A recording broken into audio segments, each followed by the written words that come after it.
just in confusion. People acting forever. Shughuli za kawaida zimerejea katika mtaa wa kibiashara wa Kikuyu baada ya vurugu zilizoshuhudiwa wakati wa mkutano wa kisiasa uliofanyika siku ya Jumamosi uliosababisha hali ya taharuki kutawala na kusababisha biashara kufungwa kwa muda. Wakazi wanasema hali hiyo ilitatiza kwa kiasi kikubwa shughuli za kiuchumi kabla ya utulivu kurejea, wakitahadithia athari zilizopatikana kupitia biashara kuharibiwa na vilevile mapato yao ya siku kushuka.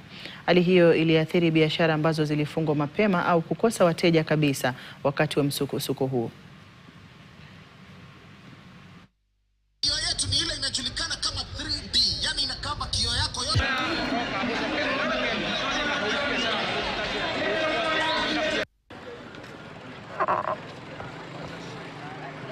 Hakuna biashara yoyote ilikuwa inaendelea hapa Kikuyu, kwa maana walikuwa hanofia biashara zao watakuja.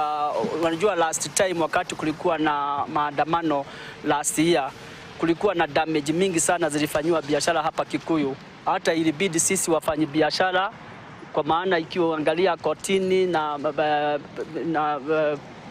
zingine hapa za ofisi za serikali zile ziliumizwa kabisa, ni sisi wafanyi biashara tulikuja na tukaanza kujenga upya.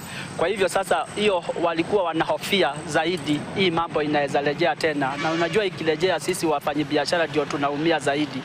Tumeweza kurudia biashara zetu leo, lakini tuligharamia hasara kubwa sana kwa sababu wengi wetu hawakuweza kufanya biashara kwa vile kulikuwa na watu wengi walifunga. Most of us closed down our businesses and at the end of the day we incurred some losses. Sasa siasa katika town tusifanye, lakini kuna viwanja ambazo tunaweza tumia kwa siasa. Kuna viwanja ambazo ni za the public grounds, pale watu wanaweza afanye mikutano yao. Lakini kama mimi si kwa siasa, kwa nini ini affect nifunge biashara yangu?